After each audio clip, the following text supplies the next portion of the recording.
Broader view में हम इस बात का जिक्र कर चुके हैं कि बांग्लादेश और पाकिस्तान के दरमियान रिलेशंस बेहतर बनाने के लिए बैकग्राउंड डिप्लोमेसी जारी है और इन दोनों मुल्कों ने अपना फाइनेंशियल जो फ्यूचर है वो चीन के साथ मुंसलिक कर दिया है उसके वन बेल्ट वन रोड मंसूबे में शमूलियत इख्तियार करके।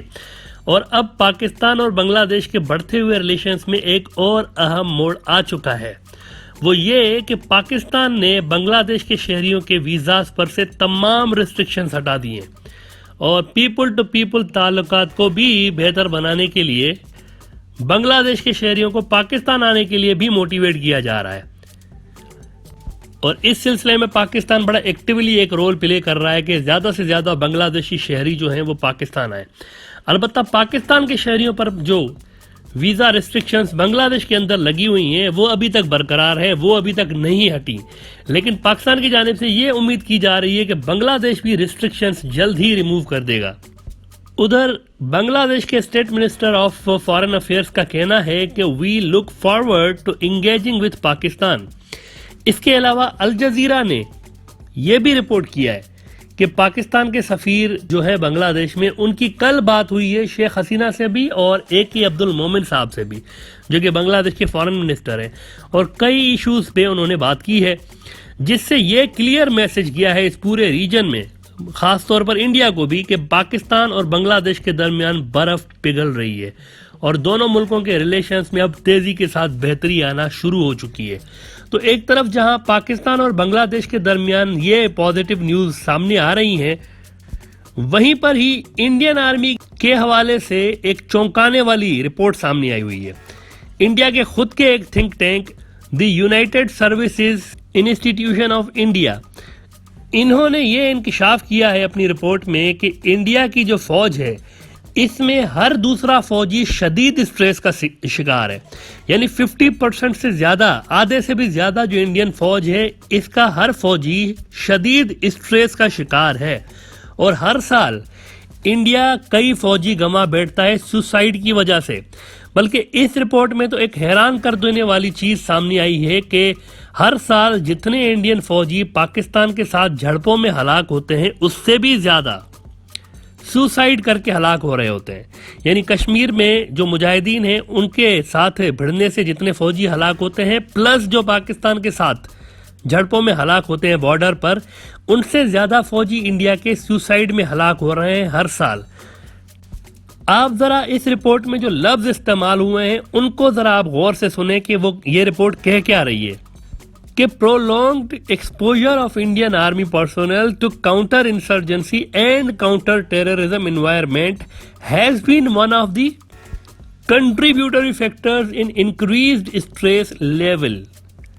इसका मतलब कि ये जो नॉर्थ ईस्ट में और कश्मीर में इंसर्जेंसी चल रही है, अलहदगी पसंद तहरीकें चल रही हैं, सेपरेटिस्ट मूवमेंट्स, यानी वो मूवमेंट्स जो कि इंडिया से अलग मुल्क बनने के लिए चलाई जा रही हैं इन इलाकों में, वहां पर माहौल इतना टेंस है और इतना खराब है और इस कदर खतरनाक है कि इसका असर फौजियों के दिमाग पर भी पड़ना शुरू हो चुका है, जिस वजह से इंडियन फौज में खुदकुशी का रुझान खतरनाक हद तक बढ़ चुका है। यानी इस खौफनाक माहौल से छुटकारा पाने के लिए इंडियन फौजी खुदकुशियां करने लगे हैं। ये चीज हम नहीं कह रहे, इंडिया के अपने थिंक टैंक्स ने यह बात की हुई है। बहरहाल अपने फौज के इतने अहम तरीन इश्यूज को छोड़कर और चीन की जानिब से जो चैलेंजेस का सामना है इंडिया को बॉर्डर्स पर, इन सब अहम तरीन इश्यूज को छोड़कर इंडिया का इस वक्त भी सबसे ज्यादा फोकस इस बात के है कि बांग्लादेश और पाकिस्तान के फॉरेन रिलेशंस पर किस तरह असरअंदाज होना है, इनको डाउनग्रेड करने के लिए क्या क्या करना है। मिसाल के तौर पर कुछ ही रोज कबल जब बांग्लादेश और पाकिस्तान के दरमियान रिलेशंस को बेहतर बनाने के लिए बैकडोर डिप्लोमेसी जारी थी, तो इंडिया की जानिब से आउट ऑफ नोवेयर 1971 वाले वाकये की कमेंट्स आना शुरू हो गई।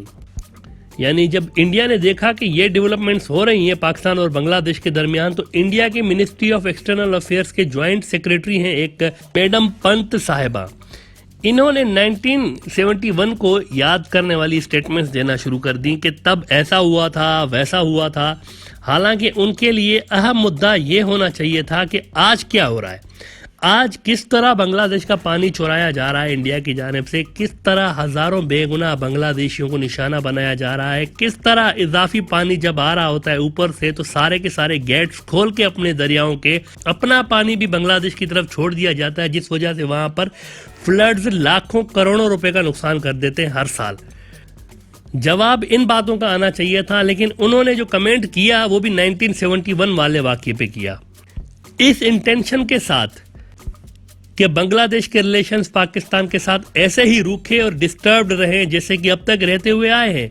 और इस रूखे और डिस्टर्ब्ड रिलेशंस से सवाए इंडिया के इस रीजन में और किसी मुल्क को आज तक फायदा नहीं हुआ।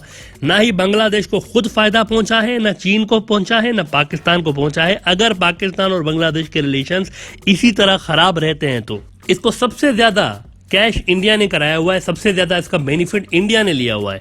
हालांकि अगर बांग्लादेश और पाकिस्तान के रिलेशंस बेहतर होते हैं तो बांग्लादेश के लिए पाकिस्तान और उसके रास्ते फिर सेंट्रल एशिया के ये जो मुल्क हैं इनके साथ अपना ट्रेड बढ़ाने के लिए बहुत ज्यादा पॉसिबिलिटीज है, जबकि पाकिस्तान के लिए भी बांग्लादेश के साथ और साउथ एशिया के जो दूसरे मुल्क हैं उनके साथ ट्रेड बढ़ाने के लिए बड़ी अपॉर्चुनिटीज इस सिलसिले में मौजूद हैं।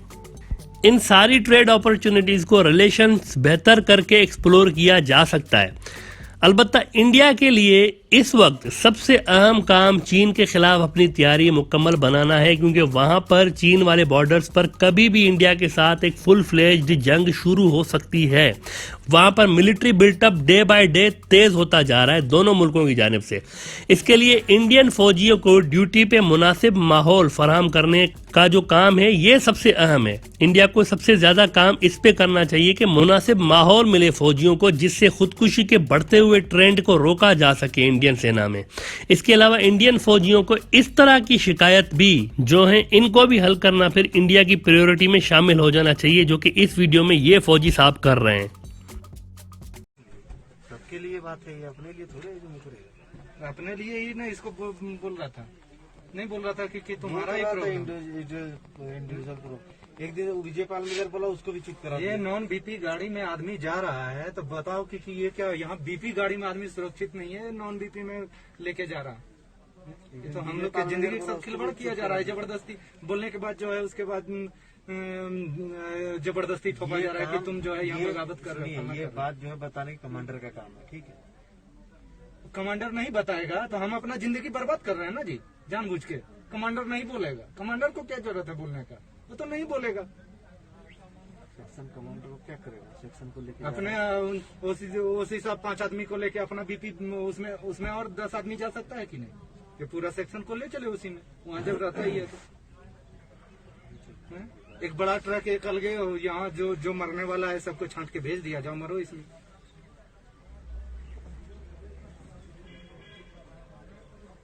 ये क्या है इसमें, ये टीना पत्थर मारेगा, इस पार हो जाएगा।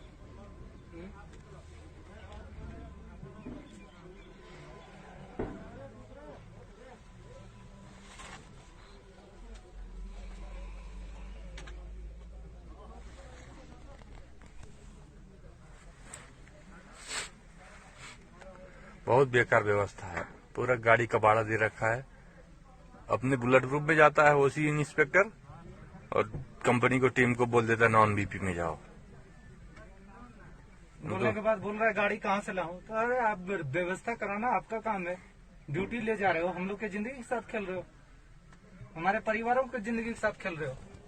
जब व्यवस्था कराना यहाँ आप ड्यूटी को सुचारू रूप से चलाना आपका जिम्मेदारी है, तो आपका एडम भी कराना आपका ही जिम्मेदारी है, ना कि हमारा जिम्मेदारी है कि हम गाड़ी कहाँ से लाएंगे। गवर्नमेंट अगर ड्यूटी करा रही है हमको तो हमको गाड़ी व्यवस्था देगी।